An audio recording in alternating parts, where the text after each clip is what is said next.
Hello guys, Kerala के health minister Veena George ने Friday को नोरो वायरस से बचाव के लिए गाइडलाइन जारी करी, क्योंकि केरला के वायनाड जिले में 13 स्टूडेंट नोरो वायरस से पॉजिटिव मिले थे। कुछ ऐसा ही मामला करीबन 3 महीने पहले यूके में भी सामने आया था। तब वहां 154 यानी 154 केस सामने आए थे नोरा वायरस की, वो भी केवल कुछ ही हफ्तों में।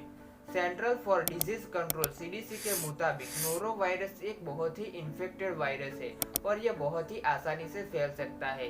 तो आइए जानते हैं कि नोरो वायरस क्या है, किन चीजों से फैलता है और उसे कैसे रोका जा सकता है।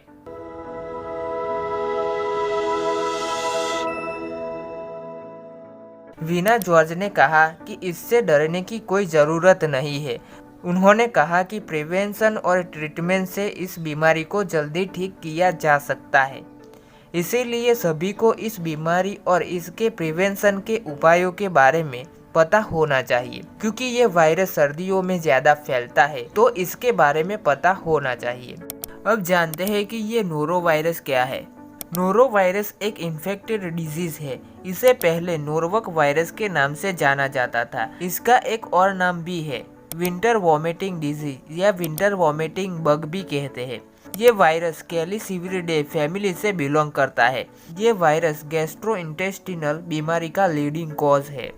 इस वायरस के पास्ट में भी कुछ मामले सामने आए थे, जैसे कि पहला मामला सामने आया था 1936 में डेनमार्क में। तब तक इस वायरस का कोई नाम नहीं था। उसके बाद नवंबर 1968 में नॉर्वॉक ओहियो के एक स्कूल में ये आउटब्रेक हुआ था। तभी इसका नाम नॉर्वॉक एजेंट रखा गया था। तब तक ठीक से पता नहीं था कि ये बीमारी होती कैसे है। जब 1972 में लिए गए स्टूल के सैंपल को इलेक्ट्रॉन माइक्रोस्कोप में देखा गया तो एक वायरस की पहचान की, जिसे नॉर्वॉक वायरस नाम दिया गया। ये वायरस हमारी बॉडी में जाने के बाद डाइजेस्टिव सिस्टम को बुरी तरीके से इन्फेक्शन पहुंचाता है, जिसके कारण स्टमक और आंतों में इन्फ्लामेशन हो जाती है, जिसके कारण ठीक से डाइजेशन नहीं हो पाता। इससे इंस्टेंट वॉमिटिंग और डायरिया की प्रॉब्लम हो जाती है। इससे काफ़ी वाटर का लॉस भी हो जाता है, जिसके कारण डिहाइड्रेशन यानी पानी की कमी हो जाती है। अब जानते हैं कि इसके सिम्टम्स क्या है।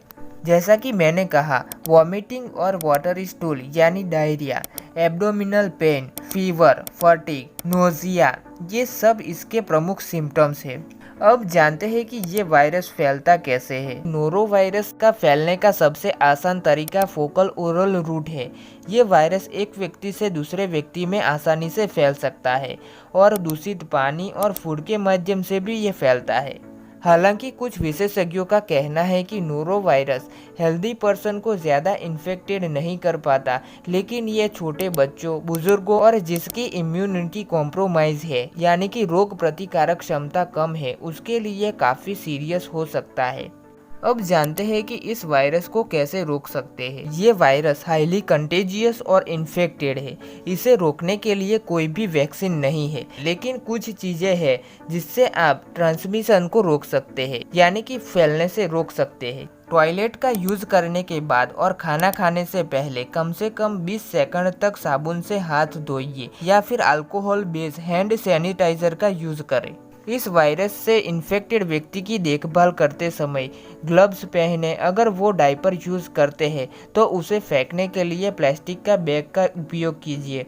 अगर उस व्यक्ति ने वॉमिटिंग की है तो इसे डिसइंफेक्ट करने के लिए क्लोरीन बीज का सॉल्यूशन यूज़ करें और सरफेस को क्लीन किए हुए कपड़े को तुरंत ही साफ कर दें।